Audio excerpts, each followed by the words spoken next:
Afganistán. Una guerra que se cobró las vidas de casi 15.000 jóvenes reclutas soviéticos y de aproximadamente 1 millón de afganos. Era el síndrome de Vietnam de la Unión Soviética, por así decirlo. Era imposible que una superpotencia tuviera que huir de ese país salvaje.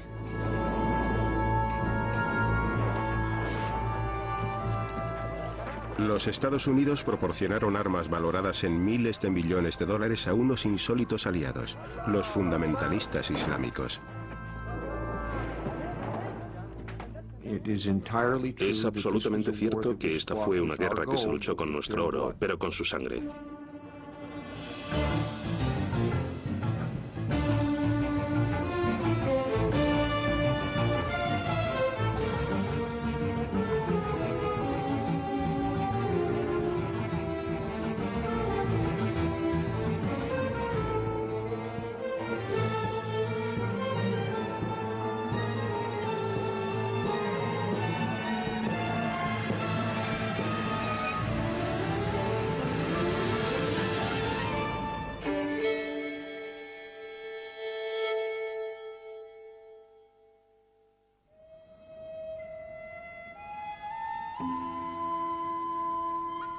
El valle Panjshir, en las montañas del Hindu Kush, en Afganistán. País rural y tradicionalmente islámico que cuenta con una población de 15 millones de habitantes.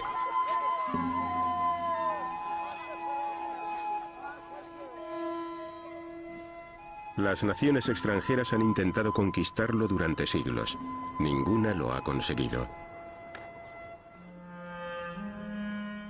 Pero la guerra civil y los años de conflicto de la Guerra Fría se cobraron un terrible precio en muertes y destrucción.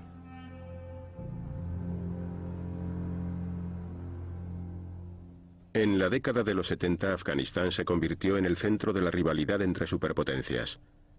Situado junto al petróleo del Golfo Pérsico y los puertos del Océano Índico, limitaba al oeste con Irán y con Pakistán al sur y al este. Al norte compartía frontera con los musulmanes de las repúblicas soviéticas de Asia Central. Para Moscú era vital contar con la amistad de Afganistán. Kabul, Afganistán, abril de 1978. Gracias a un golpe militar, un régimen de izquierda se instala en el poder. Las cámaras soviéticas lo retratan como si de una revolución popular romántica se tratara. Se organizó a toda la muchedumbre para celebrar el cambio de poder.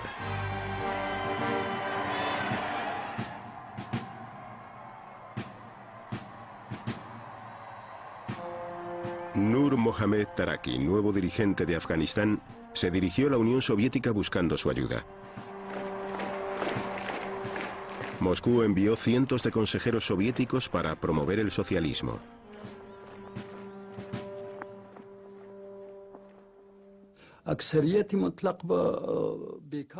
La gran mayoría del pueblo afgano carecía de un empleo. Afganistán era un país agrícola. Pensamos que lo mejor era introducir reformas agrarias y concederles tierras a quienes no tenían. Esto les permitiría trabajar en sus propios terrenos y aumentar así su nivel de vida. El régimen de izquierdas comenzó a reformar Afganistán por decreto.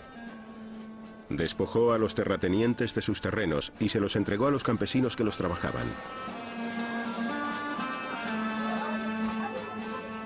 Animaron a las mujeres a dejar de llevar velos y las incluyeron en clases de alfabetización junto a los hombres.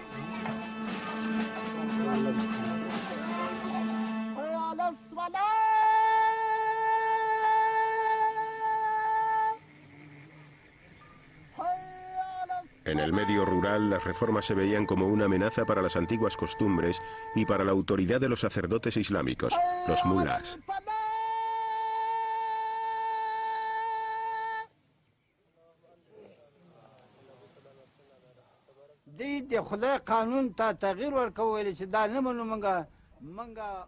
Los comunistas trataban de cambiar la ley de Dios.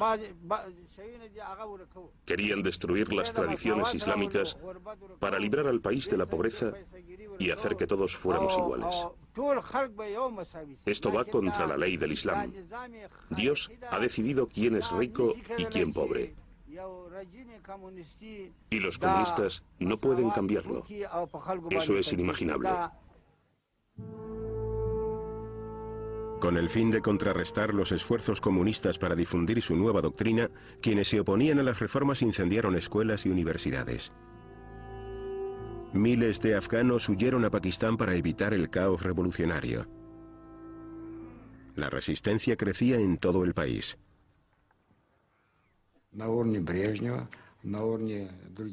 Brezhnev y el Politburó trataron de razonar con Kabul. No entendíamos cómo iban a poder erigir el socialismo en tan solo 5 años. Les dijimos, no podéis hacer eso. Nosotros llevamos 60 años levantando el socialismo y aún no hemos terminado. Pero pensaron que éramos nosotros los que se equivocaban. La ingenuidad manaba de cada uno de sus orificios, estaba en cada una de sus palabras.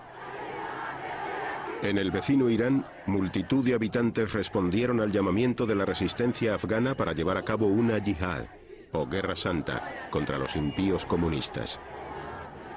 Otros países islámicos se hicieron eco del grito de guerra.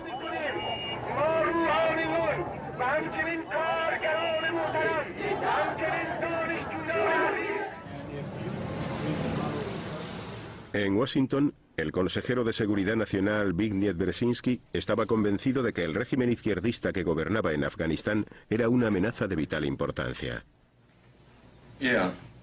And that will deal first with Iran, then with Afghanistan and the regional implications. Brzezinski le comunicó al presidente Carter que Moscú podría utilizar la crisis afgana para desplazarse hacia el sur y apoderarse del petróleo del Golfo Pérsico. I have essentially 4 items I'd like to quickly review.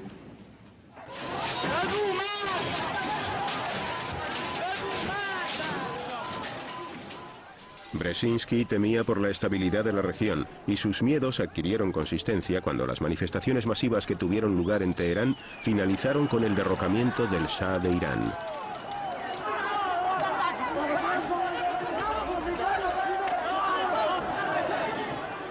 Con la caída del Shah, los Estados Unidos perdieron a su aliado más importante en la región. Nos enfrentábamos a la posibilidad de que, de un modo u otro, no pasaría mucho tiempo antes de que, en la costa norte del Golfo Pérsico, nos encontráramos a un Irán hostil, o incluso a los soviéticos. Los grupos islámicos que luchaban contra los comunistas recibieron ayuda en secreto de los Estados Unidos por primera vez en julio de 1979. El presidente Carter comenzó enviándoles equipamiento de comunicaciones. Los rebeldes se denominaban a sí mismos Mujahideen, soldados de Dios. Eran en su mayoría campesinos organizados por los mulás de los pueblos y por los terratenientes. Muchas de sus armas habían sido sustraídas al régimen comunista. Los reclutas para la yihad procedentes de los campos de refugiados de Pakistán caminaron durante días a través de las montañas para unirse a la lucha. Los mujahideen se encontraron frente a un ejército afgano motorizado y entrenado por los soviéticos.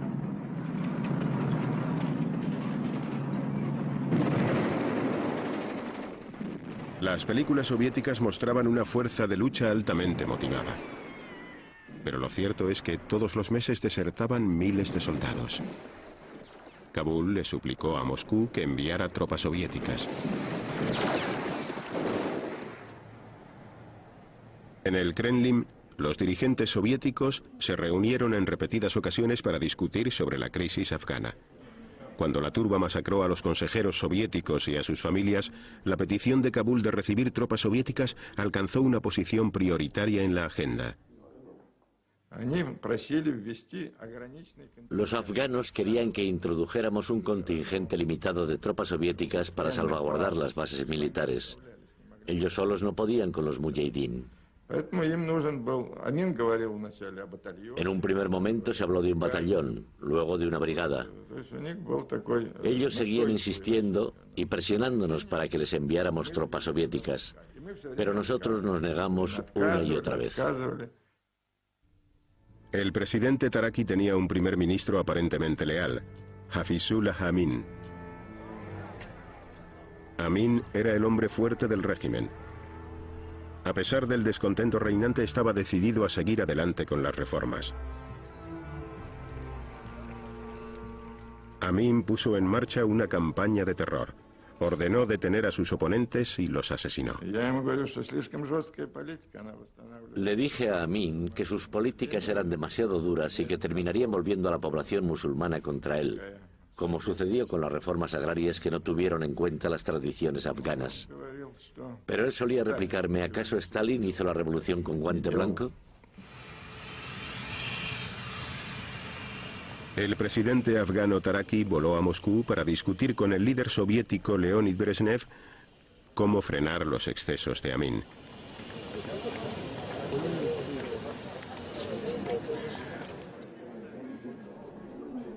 Decidieron destituirle esperando que el gobierno de Kabul fuera capaz de hacerse con el apoyo del pueblo, ralentizando las reformas y acabando con el terror. Pero los planes secretos de Moscú se filtraron. Cuando el presidente Taraki regresó a Kabul, fue detenido y ejecutado por orden de Amin. Amin era consciente de que los soviéticos querían deshacerse de él. Por este motivo comenzó a buscar vínculos más ventajosos con Occidente. El KGB incluso llegó a imaginar que Amin podría ser un agente de la CIA. Andropov, director del KGB, se mostró muy preocupado ante los flirteos de Amin con los estadounidenses. Andropov pensaba que si no enviábamos tropas rusas, Amin aduciría que Moscú no había cumplido con sus obligaciones. Entonces se volvería hacia los Estados Unidos en busca de ayuda, y ellos enviarían sus propios contingentes a ese país. En Moscú, las opiniones se mostraban cada vez más favorables a utilizar una invasión para destituir a Amin. En el pasado, la acción militar soviética para derrocar a líderes extranjeros conflictivos había funcionado en Hungría y Checoslovaquia. En Europa, la carrera de armas nucleares era cada vez más vertiginosa. La OTAN quería contrarrestar los misiles móviles de la Unión Soviética. El 12 de diciembre de 1979, Occidente anunció el despliegue de cientos de misiles de crucero como respuesta. Entonces Moscú pensó que no tenía nada que perder en la escena internacional si intervenía en Afganistán con sus tropas. Esa misma noche, el Politburó celebró una reunión de emergencia.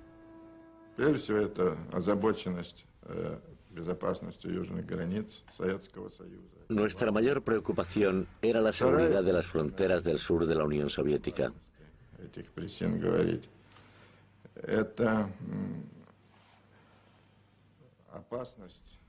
También temíamos que el fundamentalismo islámico se extendiera desde Irán por todo Afganistán. Dije que a nuestro ejército le resultaría muy difícil llevar a cabo la intervención militar en Afganistán y que no necesariamente sería un éxito. Solo hay que considerar las condiciones que se dan en este país, su geografía, su historia y en especial la naturaleza independiente de los afganos. También llegamos a la conclusión de que, si no íbamos a Afganistán, otros países lo harían en nuestro lugar. La intervención de dichos estados podría desestabilizar la situación en la frontera entre la Unión Soviética y Afganistán, y también en toda la región. El Politburó tomó su funesta decisión. El 25 de diciembre de 1979, decenas de miles de hombres atravesaron la frontera lentamente, subidos en tanques y camiones. Moscú confiaba en que completar su misión solo les llevaría unas semanas. El antiguo Palacio Real, situado a las afueras de Kabul, era la residencia preferida del primer ministro Amin. Fuerzas especiales del KGB irrumpieron en el edificio. Amin trató de esconderse, pero fue abatido por los disparos. Moscú sustituyó a Amin por un dirigente más dócil, Babrak Karmal. Desde que comenzara la Guerra Fría, la Unión Soviética jamás había invadido un país que se encontrara fuera de las fronteras del Pacto de Varsovia. Ahora las fuerzas rusas estaban cruzando la línea. The implications of the Soviet invasion of Afghanistan could pose a most serious threat to the peace since the Second World War. The vast majority of nations on earth have condemned this latest Soviet attempt to extend its colonial domination of others. Tuve que poner una serie de restricciones a la Unión Soviética. Una de ellas consistió en elaborar un comunicado público en el que se decía que si los soviéticos invadían Pakistán o Irán, además de Afganistán, lo consideraría una amenaza personal para la seguridad de los Estados Unidos de América y que, por lo tanto, emprendería cualquier acción que deseara o que considerara apropiada para responderles. También les hice saber que no quedaba excluida una reacción nuclear. The military intervention of the Soviet Union cannot be justified. There can be no question of any country other than the Soviet Union having interfered in Afghanistan's internal affairs. En las Naciones Unidas se condenó ampliamente la invasión. El presidente Carter bloqueó los envíos de cereales a la Unión Soviética, decretó un boicot contra los Juegos Olímpicos de Moscú y aumentó la inversión destinada a las armas de los Estados Unidos. El proceso de détente o distensión se había acabado. El consejero de Seguridad Nacional de los Estados Unidos, Brzezinski, se desplazó hasta Pakistán para empezar a constituir la resistencia. Quería armar a los mujahidín sin desvelar la función que desempeñaban los Estados Unidos. Además, instó a los soldados de Dios a que redoblaran sus esfuerzos en la frontera afgana cercana al paso Khyber. We know of their deep belief in God, and we are confident that their struggle will succeed. You know, that land over there is yours. You'll go back to it one day, because your fight will prevail, and you'll have your homes and your mosques back again, because your cause is right, and God is on your side.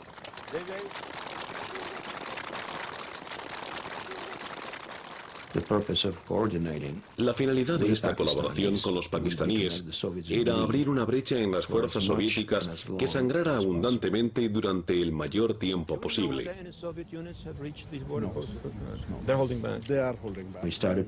Las armas que comenzamos a proporcionarles a los mujahidín procedían de varias fuentes. Algunas eran, por ejemplo, armas soviéticas, egipcias y chinas. Incluso conseguimos armas del gobierno comunista checoslovaco, ya que obviamente estaba dispuesto a recibir incentivos materiales. Y llegó un punto en el que comenzamos a comprar armas para los soldados de Dios al ejército soviético de Afganistán, puesto que cada vez era más corrupto. Brzezinski solicitó la ayuda del general Zia-ul-Haq, dirigente militar de Pakistán. Este país siempre había tenido un gran interés en Afganistán. Deseaban un vecino cordial y totalmente islámico. El Congreso de los Estados Unidos había suprimido con anterioridad las ayudas militares a Pakistán.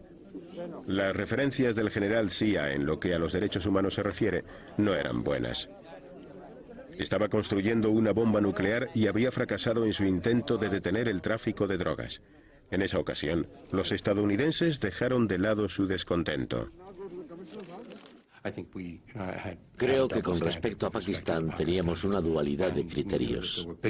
Sabíamos que allí había grandes problemas con las drogas y también con las armas nucleares, pero estábamos preparados de muchas maneras para hacer oídos sordos a todo eso, mientras la resistencia afgana recibiera el apoyo del gobierno pakistaní. Y eso fue lo que hicimos. En Afganistán, el Ejército Rojo vigilaba las ciudades, carreteras y aeropuertos, por lo que el ejército afgano estaba libre para combatir. En 1980, casi 100.000 soldados soviéticos se desplegaron por todo el país. Era una guerra civil, pero a los reclutas soviéticos les dijeron que iban a Afganistán para hacer frente a los estadounidenses. Cuando capturamos a los primeros prisioneros afganos, comenzamos a darnos cuenta de que allí no había estadounidenses. Y nos dijimos, ¿estadounidenses? ¿Qué estadounidenses? No están aquí. Pero los oficiales del KGB respondían, están en la retaguardia, asesoran a los mujahidín, igual que hicimos nosotros en Cuba.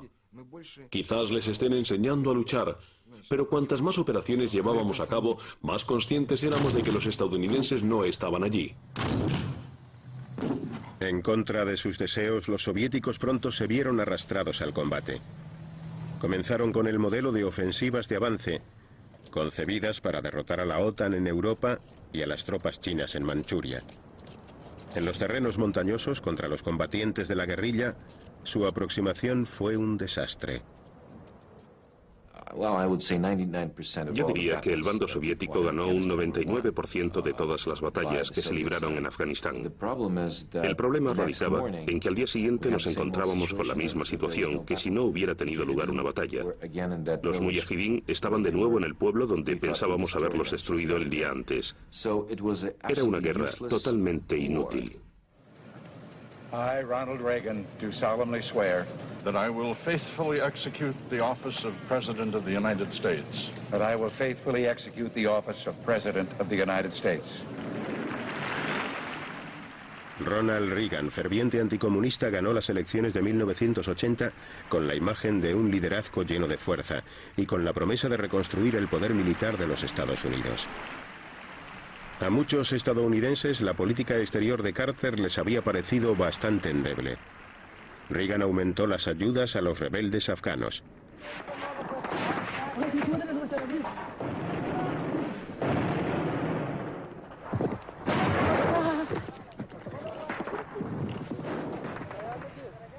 El ejército de Mujahideen estaba constituido por numerosas facciones, divididas según criterios tribales y étnicos.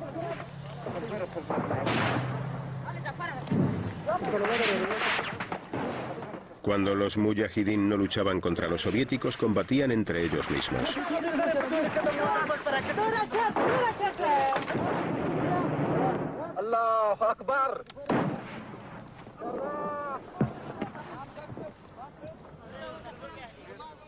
Los mujahidín a menudo se hacían con equipamiento militar en perfectas condiciones, pero eran tan desorganizados que en cuestión de horas quedaba inutilizado por completo, puesto que lo utilizaban para sus saqueos.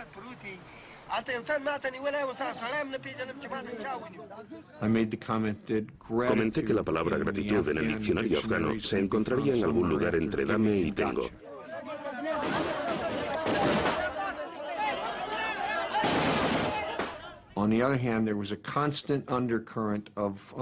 Por otra parte, en nuestro interior siempre teníamos presente que aunque nosotros les proporcionábamos los medios necesarios para hacer la guerra, eran ellos los que estaban en el campo de batalla. Por este motivo es totalmente cierto que fue una guerra que se libró con nuestro oro, pero con su sangre.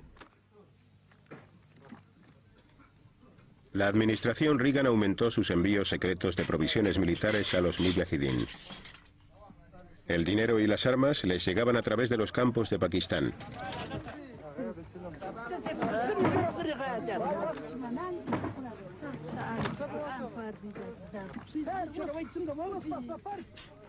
Los pakistaníes confiaban en que, controlando la distribución de las ayudas, conseguirían instaurar un régimen fundamentalista en Afganistán. Así pues, favorecieron al extremista Gulbuddin Hekmatyar. Los pakistaníes necesitaban tener a alguien a quien poder manipular. Por este motivo destinaban las ayudas estadounidenses, fueran las que fuesen, y eso que al principio eran mínimas, aunque después adquirieron proporciones más importantes, esencialmente a Gulbuddin, en detrimento de otros grupos. Las armas no se distribuían equitativamente. A pesar de nuestros éxitos militares, Pakistán solo nos entregó 8 misiles. Durante 2 años suprimieron las ayudas para mi grupo. Los pakistaníes tenían sus propios planes. Le dieron la parte del león de las armas al extremista Gulbuddin Hekmatyar.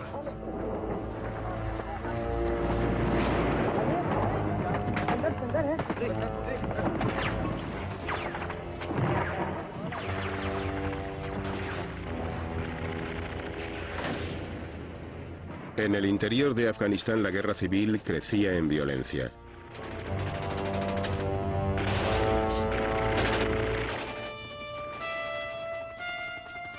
Tras sufrir cuantiosas bajas, el Ejército Rojo modificó su táctica. Abandonaron las incursiones armadas masivas y optaron por el aire. Los comandos soviéticos se lanzarían desde helicópteros para cortar las rutas de escape de los mujahidín.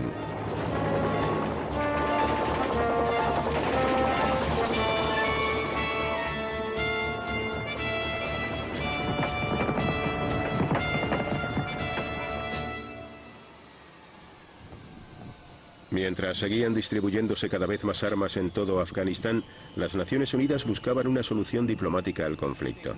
El subsecretario Diego Cordovés trató de mediar en un trato por el cual la Unión Soviética se retiraría siempre que se suprimiera el envío de ayudas a los mujahidín. Su diplomacia al estilo Kissinger no sirvió de mucho con el presidente afgano Babrak Karmal.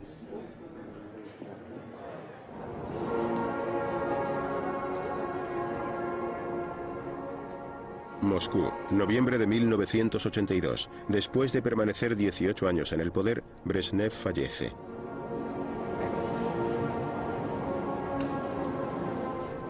El funeral de Estado se utilizó para una nueva iniciativa afgana.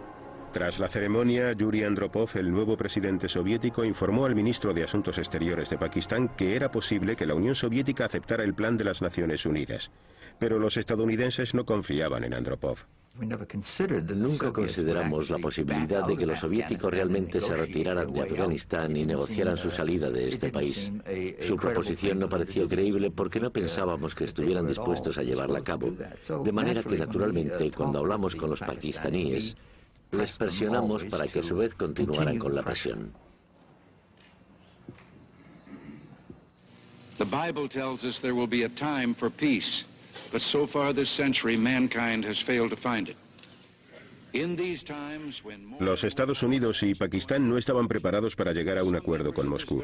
Para Washington, el plan de paz de Naciones Unidas no era más que un espectáculo de feria.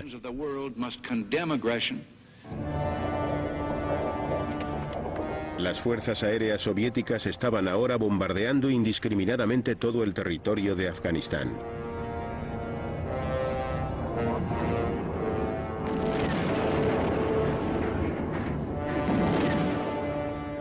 Golpearon a un pueblo tras otro hasta hacerlos perder la conciencia.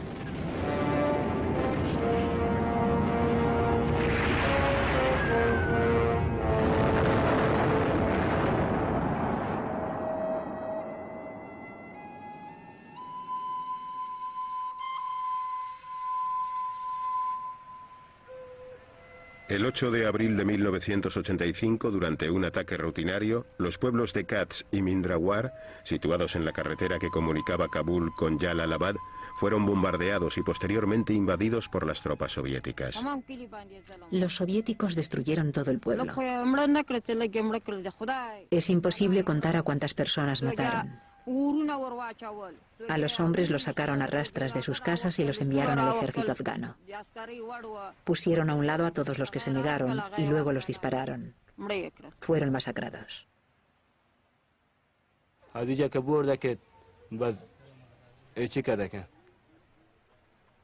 Los rusos capturaron a 14 de nosotros y nos obligaron a permanecer en línea junto a este muro. 2 soldados rusos se quedaron delante de nosotros con ametralladoras. Comenzamos a recitar el sagrado kalima del Sagrado Corán porque sabíamos que estábamos a punto de morir. Luego nos dispararon. Había un montón de cuerpos, todos sobre mí. Las balas no me alcanzaron. Los soldados nos registraron y se llevaron nuestro dinero. Me movieron, pero fingí estar muerto. Los misiles caían a nuestro alrededor como las hojas de un árbol. A mi hija le abrieron la cabeza. Los sesos se le salían por una abertura. Lo perdí todo.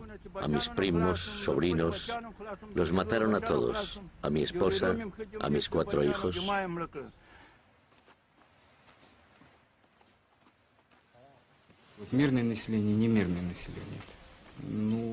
No existía algo parecido a una población pacífica. Todos eran luchadores de la guerrilla. Recuerdo que una vez rodeamos a todas las mujeres y niños. Los rociamos con queroseno y les prendimos fuego. Sí, fue cruel. Y sí, lo hicimos. Pero esos niños estaban torturando con cuchillos a nuestros soldados heridos. Cuando matas no sientes tranquilidad, sino indiferencia. Te obsesionas con ello y pierdes la moralidad.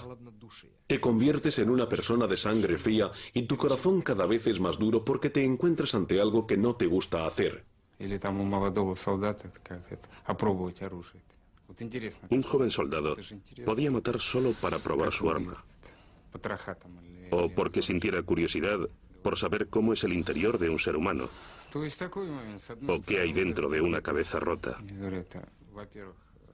Pero también hay que tener en cuenta el hecho de que si tú no matas, te matan. La sensación es de estar borracho de sangre.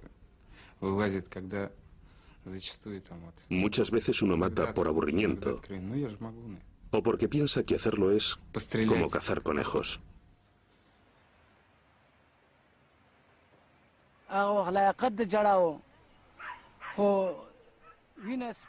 Hemos llorado tanto que ya no nos quedan lágrimas.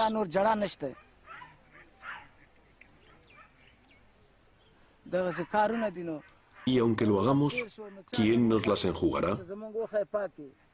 Porque como ven, no hay nadie hacia quien volverse. Solo rezamos a Dios para que nos vengue, ya que estamos indefensos.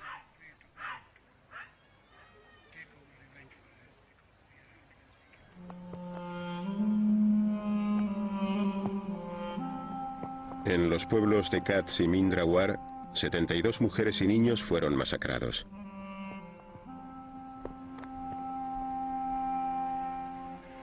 Miles de civiles murieron como consecuencia de las atrocidades similares que cometieron los soviéticos en todo Afganistán.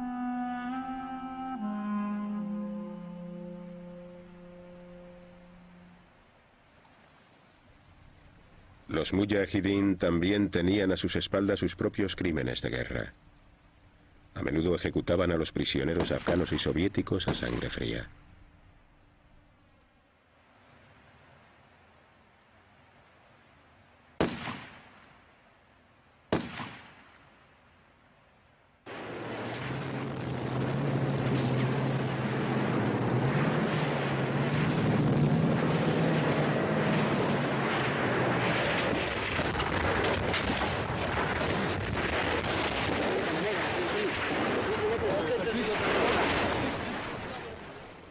Cada vez más temerarios, los mujahidín atacaban sin piedad los convoyes soviéticos, la vía de salvamento que proporcionaba petróleo y armas al ejército rojo.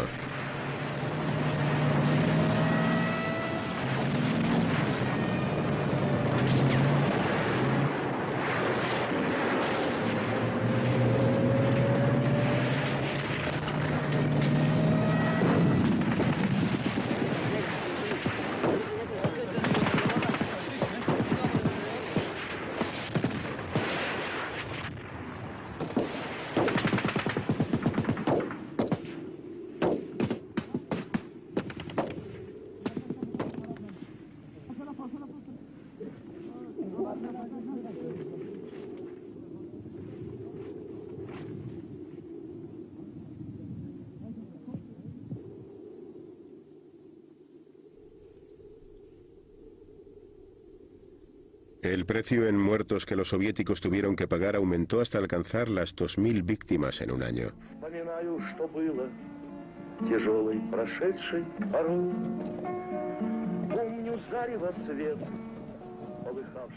Muchos de los reclutas eran novatos, pero los destinaron a Afganistán tras solo 3 meses de preparación básica. Las enfermedades, el alcoholismo y el consumo de drogas socavaron las fuerzas del ejército. Los heridos recibían las atenciones mínimas. La guerra parecía no tener sentido.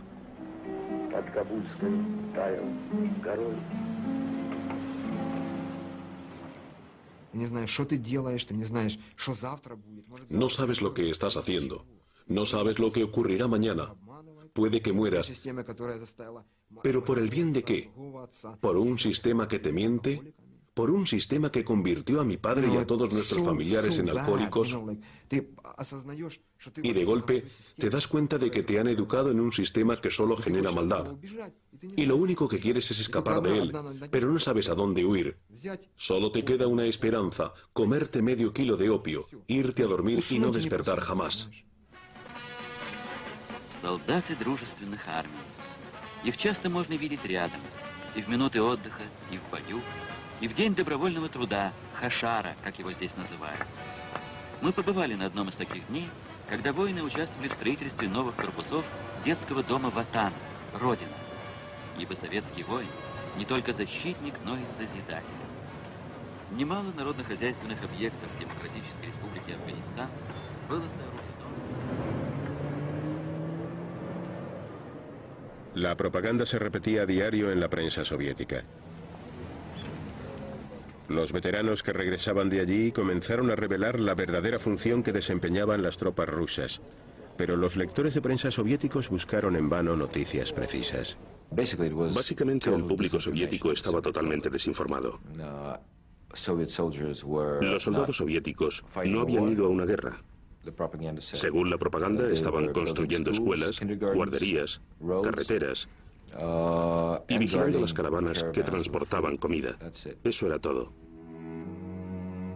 En los cementerios de toda la Unión Soviética resultó imposible ocultar el precio de la invasión. Muchas madres rusas perdieron a su único hijo.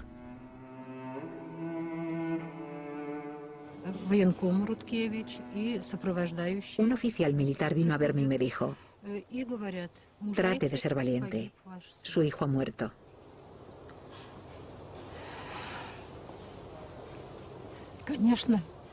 No me lo podía creer. No. Acababa de recibir una carta suya el día anterior.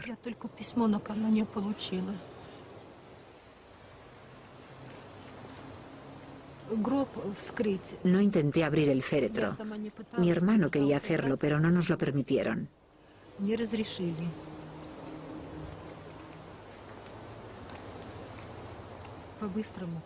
El funeral fue muy rápido. Lo incineraron y eso fue todo. Fue realmente duro.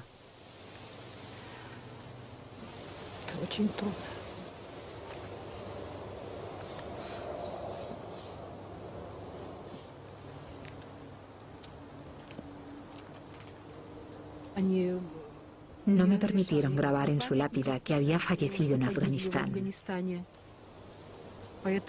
Solo podía poner con letras pequeñas y abajo del todo que había muerto cumpliendo con sus deberes internacionales. No llegué a verle muerto, por lo que para mí aún sigue vivo. Cada vez que alguien llama a la puerta creo que es mi hijo que regresa. No creo que muriera.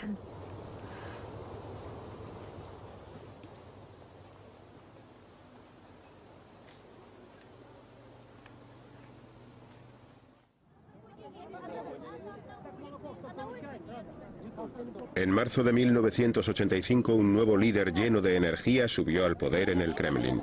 Cuando Mikhail Gorbachev se fue reuniendo con la multitud en sus viajes por todo el país, por fin se pudo expresar en público la oposición a la guerra. Miles de cartas de protesta llegaban todas las semanas al despacho de Gorbachev. Y надо было все-таки. Teníamos que acabar con la guerra, pero de manera que el pueblo ruso comprendiera por qué decenas de miles de personas habían muerto y otros tantos estaban inválidos. Tuvimos que explicar el motivo de todo esto. No podíamos limitarnos a salir huyendo avergonzados, no. Teníamos que encontrar el modo de hacerlo. Existía un obstáculo y era de tipo ideológico. Se trataba de nuestro síndrome de Vietnam. Era imposible que una superpotencia saliera huyendo de este país salvaje, igual que le sucedió a los Estados Unidos en Vietnam. Dañaría seriamente nuestro prestigio. Gorbachev le comunicó al enviado de las Naciones Unidas, Diego Cordovés, que la Unión Soviética consideraría la opción de retirarse bajo un acuerdo con las Naciones Unidas. El problema que se planteaba ahora era qué tipo de gobierno iba a dirigir Afganistán si los soviéticos se marchaban.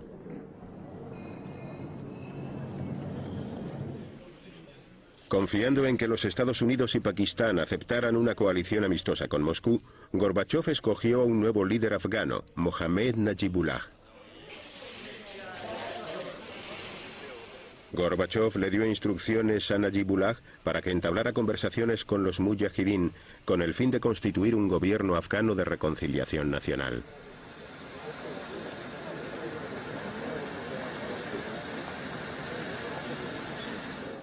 Gorbachov y sus iniciativas de paz fueron largamente aplaudidas en Moscú, pero en Washington seguían sin aceptarlas. Él era el KGB y pertenecía a la vieja escuela. Además tenía vínculos muy sospechosos y todo eso. Estaba tratando de convencer a los comunistas de antigua ideología de que estaba con ellos. Los designó para varios puestos, pero no realizó cambios de importancia en la economía o en las políticas económicas o militares. Cuando regresó de la primera cumbre con Gorbachov, Reagan presintió que Moscú deseaba llegar a un acuerdo para salir de Afganistán.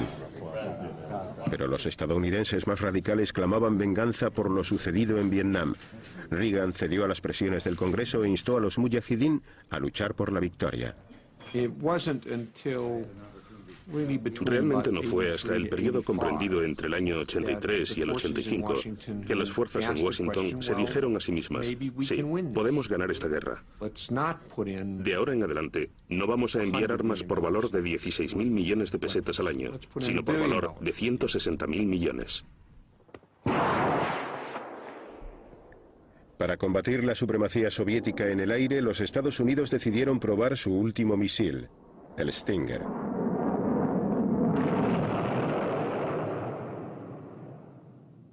Las pruebas sobre el terreno como esta eran impresionantes cuando el misil disparado desde el hombro alcanzaba su blanco. Al enviar informes a los mujahidín sobre los Stingers fabricados en los Estados Unidos, Washington dejaba claro que su país estaba directamente implicado en la guerra afgana.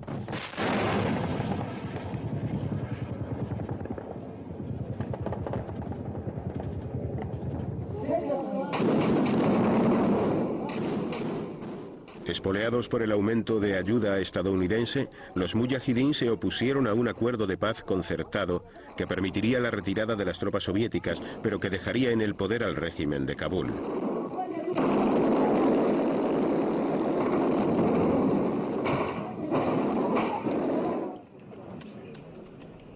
Firmado en Ginebra, el Acuerdo de Paz de 1988 bloqueaba los envíos de ayuda militar a cualquier parte de Afganistán.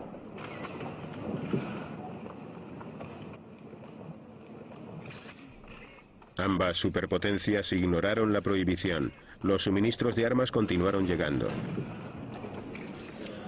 Los acuerdos de Ginebra no trajeron la paz. Básicamente, opinábamos que lo que pretendían los rusos era encontrar un modo de quitarse de encima a la resistencia y a la oposición de Occidente. De este modo, luego tendrían total libertad para emplear otros métodos con los que dominar Afganistán, y no queríamos que eso sucediera. Los Estados Unidos no querían que quedara una huella del marxismo. Deseaban un régimen constituido por títeres antisoviéticos a los que poder controlar. Al final ganaron los halcones, es decir, los más radicales. Nuestro razonamiento era muy simple. Si seguís adelante con los envíos de ayuda, nosotros también. En 1988, y bajo los términos del Acuerdo de Ginebra, las tropas soviéticas comenzaron a salir del país. Pero en lugar de vivir en paz, Afganistán aún tendría que soportar más años de derramamiento de sangre.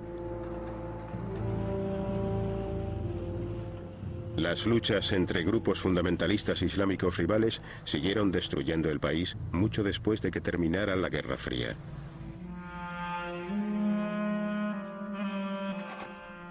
Desde 1979, 5 millones de afganos resultaron heridos o se vieron obligados a abandonar sus hogares.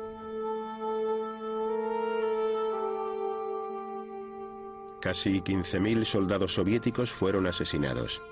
1 millón de afganos perdió la vida.